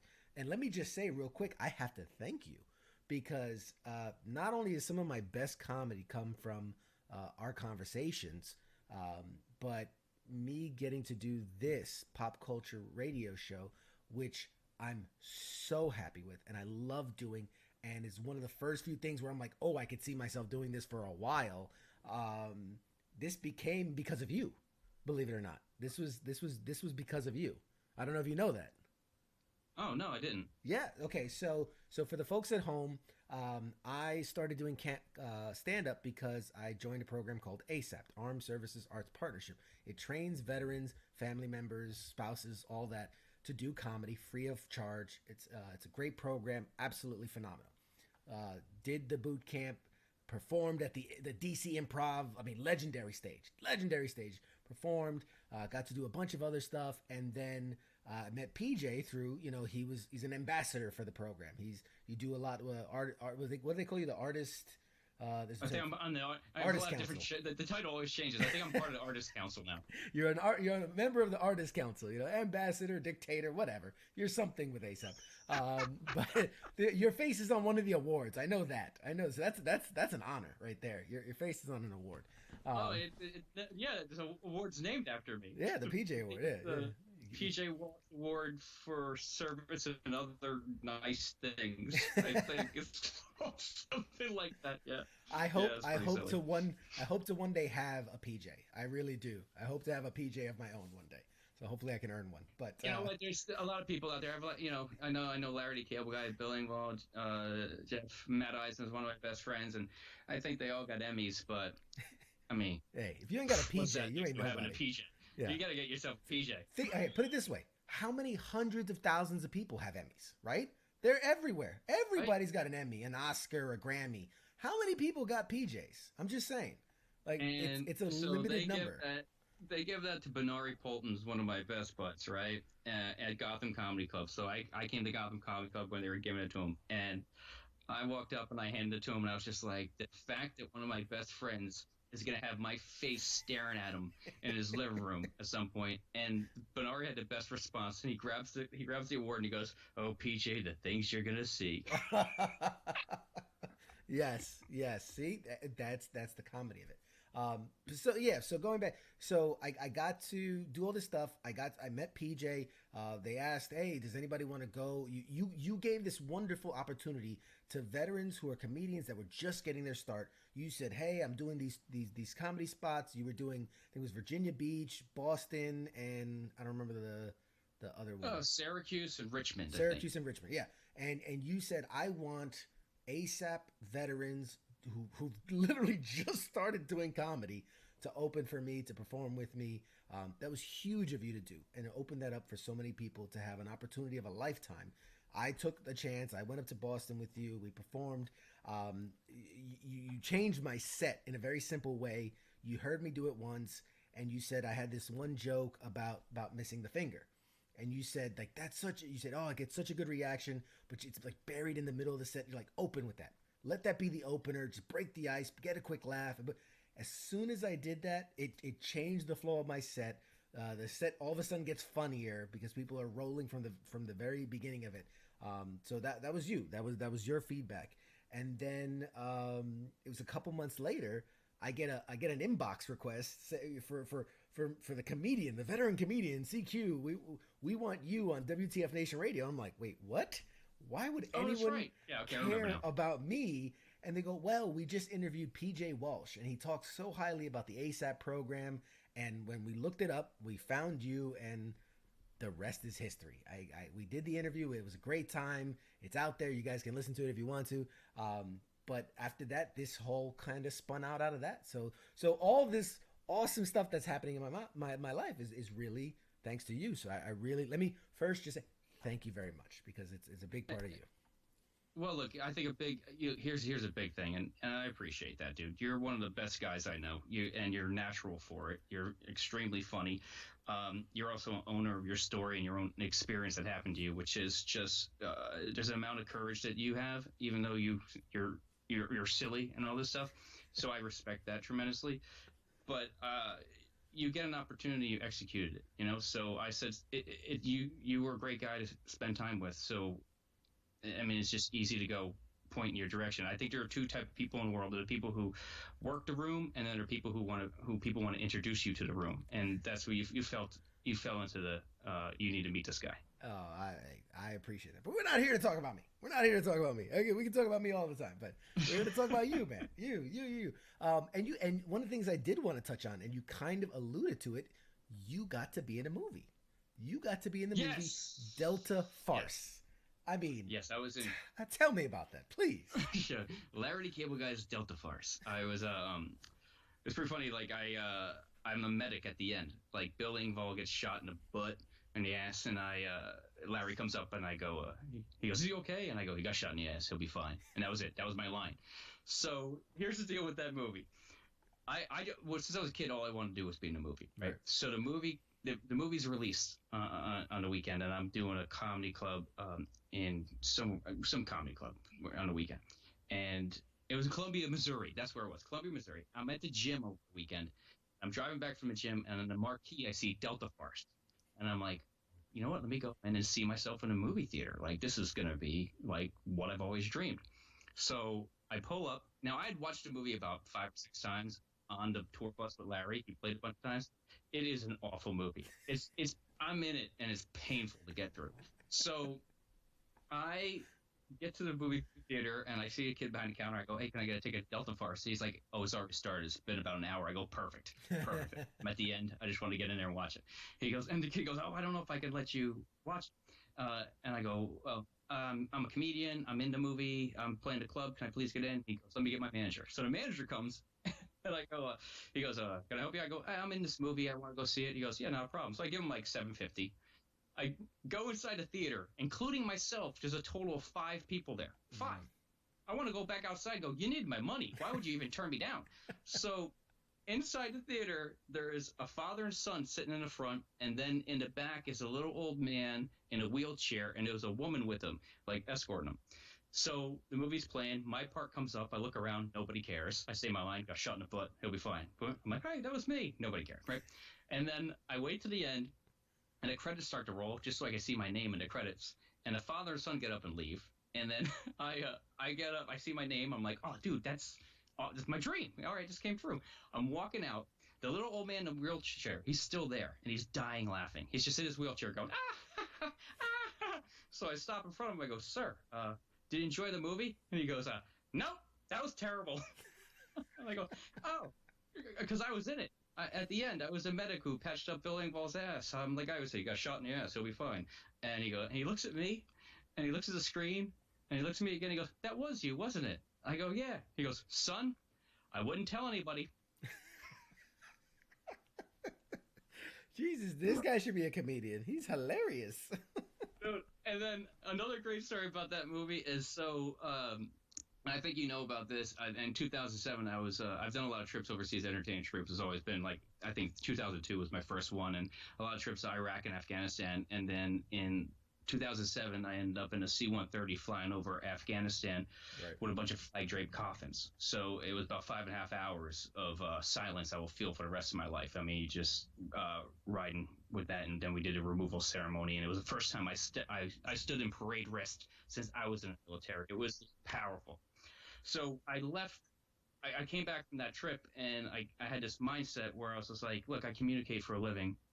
I want to tell that story. I want to represent whoever was in underneath those colors. Like, that's my story. Like, that could easily have been me. I served. So I left stand-up for 2 years and went to theater school just so I can communicate the hard stuff and create a one-man show. So I went to William Esper School of Acting in New York City. William Esper was just very, like, he was Sanford Meiser's assistant. Very, I mean, just theater. And I had to do this interview for it. And so I'm sitting down in an interview with him, and he says, so PJ, have you been in any television and film? And I said, I was in Larry the Cable Guy's Delta Farce. And he goes, well, we only can go up from there. You gotta have a sense of humor about this stuff, right? I mean, you have to. Oh, dude, yeah, you gotta. I used to get text messages from my friends from the Navy. They'd be like, unfortunately, you're on Comedy Central right now. Very nice. Very nice. Well, and you know what, though? I feel like, you know, for those that are going to, like, bust balls about it, I mean, you still have done something that few people will ever get to experience, you know? You know, I'm like, I think life is about moments. Like, you can't take away, you can either be rich in the bank or you can be rich with moments. And I have so many incredible, like, you know, my friends used to say, you're like Forrest Gump. Like, when I was a kid, I met Mother Teresa. You know, I worked on the president. Like, my 6 degrees of separation is ridiculous. And they're just, you know, things. Like, I just, at the end of the day, you know, whenever I meet my maker on my last days, I just really want to go, all right, man, I rode this thing till the wheels came off. And it's not about fame, or I think fame is useful. I like to pack houses. Like, you know, I definitely like to, like, that would be all great, but that's never been my driving thing. Like, when you know, I'll remember what you just told me 10 minutes ago, and the fact that somehow my journey got you into a place where you're very thankful and thriving. Absolutely. That means more than anything else. Plus, like, if I'm in a movie, I want the old man to tell me how horrible it is. That's the way it should be for me. It can't be good. I can't walk all the way up the stairs. I gotta get up the stairs and knock back down. That's what makes you a comedian. Right. You trip over that last one and go all the way back to the bottom. That's the way all to the way to the bottom, man. Very nice. Which, okay, like, I was gonna say, as for me, that's my favorite moments. Right. Yeah. Right. No, as and here you're telling the story about how you went into the theater, and again, the comedic brain in me is going, like, you know, you said, oh, I pay, or The guy told you that there was an hour left, and me, I'm going, oh, the perfect joke is, all right, I'll be back in 45 minutes, and then you leave to come back to it for when you get to catch the end. But that's just that comedic part where you're like, I'm always thinking of like, what's the funniest line? What's the funniest outcome of this situation? But that seems to be your life. Oh yeah. My favorite moments in comedy for myself are the ones where I'm trying to do something really good and I'm just in the moment where I'm like, how did this happen? So my favorite part, one of my favorite stories is one of my friends came out to me. One of my friends came out to me as gay. Like I had no idea. Like I had known him for years and years, had no idea that he was gay, and it's an honor that he came out to me. Sure. So he starts crying and I first, honestly, I thought he was dying. I was like, oh man, is he dying? What's going on here? And then he's like, hey man, I've been struggling with this. I'm gay. And I go, dude, you're only gay? I thought you were dying. I started a GoFundMe page for you. What are you, nuts? Like, oh, who cares? Like, life is short. Be gay. Do what you gotta do. I totally support you. And then he goes, oh, thanks, PJ. All right, just so you know, just so you're comfortable, I'm not attracted to you at all. I was like, dude, I don't care if you're gay. Just don't be a dick about it. Like, what? What a backhanded compliment right there. Yeah. I feel comfortable enough to tell you that I'm gay and I find you hideous. Yeah, there's nothing. Nothing makes me more limp than the silence in your face, PJ. But like for me, comedically, that's the greatest moment where I'm like, oh, dude, I was being a good friend. How? What? Why do we have to turn this into an ugly thing, right? Why do we have to get ugly with this? Yeah. Wasn't I doing a right thing here? One of the worst compliments I've ever had is a friend from high school reached out, Facebook generation. We reached out and was a lesbian in high school and still a lesbian. I mean, is a lesbian, but wrote to me and she goes, oh, I'm catching up. She goes, I have to tell you, I had the biggest crush on you in high school. And at first I was like, oh, that's so sweet. Like, that's so nice. And I'm like, wait a minute. You're like a hardcore lesbian. Like, you're really only into girls. So does that mean I'm like the ugliest guy or you know what I mean? Like the prettiest guy you've ever seen? Or my brain started scrambling to try to understand, was like, I'm a really ugly girl or I'm a really good looking guy. I don't know. But yeah, you can't have the answer. You don't want whatever the answer is. It's not going to be good. It's not gonna feel good either way. But yeah, and then see you again. You kind of cut me into what I wanted, something else I wanted to talk about. So like you talked about all this stuff. You talked about the performing for the troops. You've done that a bunch of times. I mean, what is it about? I mean, it's odd, right? We always do hear the same, like, oh, it's such an honor and this is that. But what really gets you going back and wanting to put yourself in clearly in harm's way? I mean, obviously they try to be as safe as they can, but I mean, you're in a combat zone as a civilian. What makes you want to go out there and do that? Well, it's where it started for me. It's going home. Like when I was in the Navy, all my Navy friends, those are the ones who I'd sit at the lunch table and start making them laugh. When I was in A school, everyone would line up and the head of the class would be like, yo, Walsh, why don't you tell those stories? And they'd put me up on this like rocks or whatever it was, and I'd be above everybody. And it was almost like it was a comedy club, just making people laugh. So to me, they gave me the gift, or they let me know this thing that I had that I can nurture. That not only did the Navy just give me a lot of tools, and some of my best friends are still my best friends to this day, but it also narrowed down and nurtured what I have to contribute. My father's a plumbing contractor, and he's the hardest worker I've ever seen in my life. Like he's from Ireland. I'm first generation. Both my parents came here, and I used to go down, and he'd work in New York City, and he'd bring me down when I was a kid, and I'd watch him look at the pipes and stuff, and I'd see his brain working, and then he'd look at me, and my brain was not, I was like, there's just pipes to me, bro. I got no idea. I got nothing, right? But then when I got into comedy, when my friends pushed me into comedy, I saw my brain work the way my dad's worked in with those pipes. Right. So if it wasn't for my friends and the Navy and that structure, I don't know if I would have had that. So going back is just, I just see myself in all the men and women, and I also know that I was very fortunate with my experience in the military. I had a bit of a scare like with the first golf and field medical school and all that. But for the most part, I was very fortunate, and I'm incredibly aware of my good fortune. So for me to go over and bring them a little bit of home is the very least I can do. And then like to bring you guys out, like the big thing about having you guys come out and open for me, my wife and I talked about it, and she did a lot of the work on it, which was just to get you guys your first comedy paycheck, because that's like the biggest thing, So at the end of those shows, I knew like, well, whatever we do here, I can cut you guys a check, because I remember driving home with my very first check to get paid to tell jokes. So I think people care. I always try to say, like, of course, I try to do as much as I can. Most of the stuff I do is veteran connected, be it an athletic sport event or comedy or some arts program.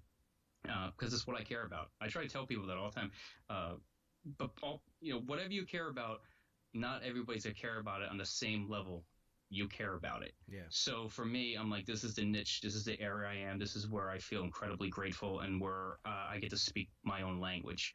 It's like I have a friend who's a Christian comedian. When he gets into church, he's like, there's a language he speaks that I don't speak. And he said, when you're with the troops, there's a language you speak that nobody else speaks. So, so there's a secular world where you can do all the regular stuff, but when I'm back with the troops and people who serve, there's just something about someone who goes into the room, puts their hand up, and they're willing to give their life for everybody else. It's the last pure, rare thing we have, and and I don't have to tell you, you're one of the most inspirational, cool people I know, and you know what I love about you, and you and I get on Skype and we talk comedy and stuff. Oh yeah. What happened to you? You've taken so much ownership of it. You're making jokes about it now, and I remember, like, I have a joke I never gave you that we were working on, and I never even got to tell you. And I'll tell you what it is. Yeah, do it. We were talking about how you were shot 5 times, and the first time it's just like, oh, I was shot. The second time it's just like, oh man, I can't get shot again. Third time it's kind of like, this is getting personal.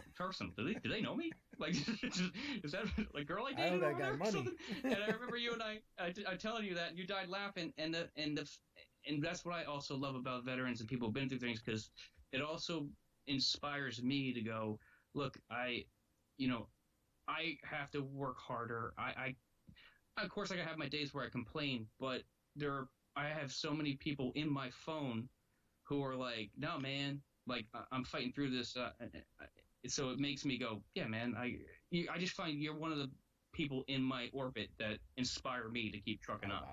Wow. I appreciate that. That's very kind of you. I mean, it's again, I owe a lot of what I have right now because of obviously a lot. There's a lot, right? Because like you said, getting injured. Okay, there's doctors and medics and physical therapists and all that, and then my wife and my family that supported me, and then amazing program, Wounded Warrior Project, and then ASAP, and then finding ASAP, and because even as good as I got physically and kind of even like emotionally, I kind of got to a good place, but then comedy comes in and it brings that I don't know, that it's that X factor. It's that thing that lets you, I like to say, like you take control of your narrative, right? The story happens the way you want it to happen. You're not lying. You're having fun with it. It's exaggerating. It's a misdirect. It's a you know what I mean. It's a sleight of hand. It's a magician. Your story becomes a magical prop that you get to play with. It was a freeing experience to say that not these things didn't just now happen to me, but it's almost in a way that I don't know. It's just something to play with, and it made it fun. And there's not a lot of gifts in life that you can get like that. Man, and I've been incredibly fortunate to be able to participate in the arts and in comedy in that field. With golf, I've seen it happen with golf, and then adaptive athlete adventure races, and it's just some of the strongest, most inspirational people I've been around. And also being in the entertainment business, all of a sudden I'm the green room. Somebody's like, I didn't get a call back. I'm like, kiss my ass. So it's pretty funny because when you get the perspective of, and that's the other thing about the troops is I'm fully aware every single day that there's somebody out there living uncomfortably, so I can have this conversation with you. Absolutely. So we can tell jokes, so we could joke around. And that's with me 24/7. So, there's that. Oh, that's true. And you actually you hit a. It's like you're reading off of my note card. I swear to God, because the next bullet point is I wanted to go. I Sounds found like a stroke fest. Stop No. telling me things I've done. Adventure Team Challenge. Tell us about that. I found some pretty interesting stuff about that. So tell the audience about it. Well, I mean, it's done by World Team Sports, which is an amazing organization. And my friend Patty reached out to me. Actually, she saw me on American Ninja Warrior, and she saw me on there and just kind of like what I had, because I did the military one, and one of my best friends, did a speech at my wedding is Matt Eisman, the host of American Ninja Warrior, and he. They were doing a military version. He was like, "You need to do this. You should do this." And I gotta be honest with you, it was the scariest thing I ever did in my life. He kind of guilted me social media wise. Like, I had no choice. I had to do it. The producers called me, all this stuff. But the thing about that I really enjoyed about the reason I did Ninja Warrior is because I trusted them with my story. Ninja Warrior only makes heroes. There's a lot of TV opportunities I got, which I would have been like, I didn't trust them with my story. They're always making villains, this, that. But Ninja Warrior, I totally trusted, and they did a really great job with the package they did on me. And at the end, I just got to thank everybody who served and all the family members and stuff like that. And then she saw that and reached out to me about this Adventure Team Challenge, which is a race in Colorado every September, a 2-day race, and it's teams of 5, and it's 3 able-bodied and 2 adaptive athletes and 1 in the wheelchair, and you work together as a team. So up to that point, I'd never worked with any adaptive athletes, or what they would say handicap. I'm like, that's not the word, man. These people are not handicapped. They are badasses. And it was the most inspirational, hard, amazing weekend I've ever had in my life. And I just walked away just really changed as a person. It was like it was like the C-130 moment for me, where I'm sitting in at these, like, there are moments in your life that are forks in a road that just change you as a human. And that weekend was that. And, it came to me from a failure, because I only got the 3rd object on Ninja Warrior. I wasn't never going to be a Ninja Warrior. I just embraced the challenge. And even though that happened, it led to this thing that I've been doing it for the past 5 years. It's my favorite weekend of the year. My wife is doing it. My brother-in-law was on my team one time. Now he has his own team. And the people are just so damn cool, man. It's just so cool. So that's that's what I take a look at it. It's a World Team Sports. They do a lot of great things for veterans, but not just, and it just wasn't veterans. There's also, everyone has incredible stories that lead there. Yeah. And that's the favorite part too, is you sit around a campfire and you're just talking to people, and very dark sense of humor, man, which is just great for comedy too. It's so good, man. I tell people all the time, when you're put in the most traumatic things in life, you have 2 options. You're going to laugh about it, or you're going to cry about it. That's it. And those that can laugh about it have some of the most fucked up, twisted senses of humor that are just so good. I talk about, a lot of times when I got injured, I was in the hospital, I died twice, and, obviously I was shot up and I was banged up, and, woe is me. And I was going through all the stuff that normal people go through, and why me, and this and that. And then I met a guy who had lost his legs and had lost an arm, and what little of his other arm he had left was kind of like almost like a lobster claw pincher thing. And he went around he went like ward to ward in the hospital, and in his motorized wheelchair, and would have people dying of laughter, like just dying. Like the funniest guy I've ever met in my life. He would have to be removed from rooms because people were busting their stitches, literally busting stitches. And in that moment, I realized, if anyone has room to complain and hate life and what, like, that's the guy, not me. And so if he can laugh about it, if he can have a positive attitude about it, who the fuck am I to sit here Right. and be self-pitying about anything. So that was my aha moment where I'm like, oh no, I can't. No, I can't be that guy. I have to, like, I'm so appreciative that I'm here and every opportunity. And I just wanted to say, you with American Ninja Warrior, which, by the way, I remember watching that military episode, and I do remember you in it well before I met you. And thinking to myself, like, I wonder if I could do, like, obviously not now with me all busted up. But I was like, man, I went in my heyday, in my infantry days, airborne. Like, I think I could. I wish it was around in my heyday You because know, I was old when I got there. Yeah. So, But you know what's funny that you've got. It's just something I always keep in mind. No matter what happened to you, there's always, I remember this buddy of mine was giving a speech, and he has 2 Purple Hearts, and he wraps the speech up at the end going, "I'd feel special if Steve didn't have 4." So it's like, like you're sitting there going, no matter what happened to you, there's somebody out there has got it worse, and so that's another part that makes me laugh. Especially, and if you go a couple years ago, my original Facebook page, the PJ personal one, I deleted that during the Obama Romney election. That's how far ahead I was. And then I just started adding people that from the Armed Services Art Partnership or Tee It Up for Troops or the Adventure Team Challenge, right? And most of my friends are all disabled athletes or people going through things. So, like, if you looked at my Facebook friends, you would think I sell prosthetics or something. Like, you would really think, like, all right, what's this? Is this guy like a doctor? I think it's because you have a fetish. I'm just gonna put it out there. You have like an amputee fetish, or I don't know, you like bullet holes or something.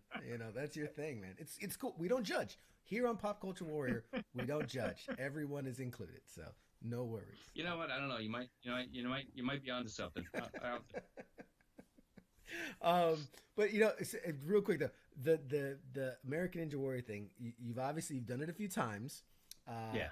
And like you said, you never saw yourself, completing the Mount Midoriyama.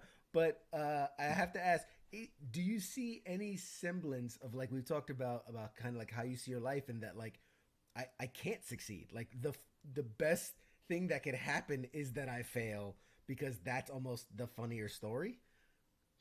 Well, I don't think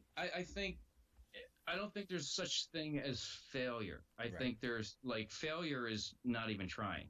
That's what I equate. So if you try, there's always something you can get out of it. You can just pick yourself back up. Now with like Ninja Warrior, it totally led to things, but the challenge for me was, it was the most nervous I've ever felt. And it wasn't like stand up to me. It was a completely different beast. And that's where I had to go, okay, you gotta do this. But I also really loved the ninjas. I also loved the training. And, I was in 40s at the time. But it really helped me a lot to just get my body back to where I wanted to be. Yeah. So, yeah, it was just a different challenge. And for stand up, I had been doing it for a while. But that's what brings me back to you guys, like the ASAP crew, because I get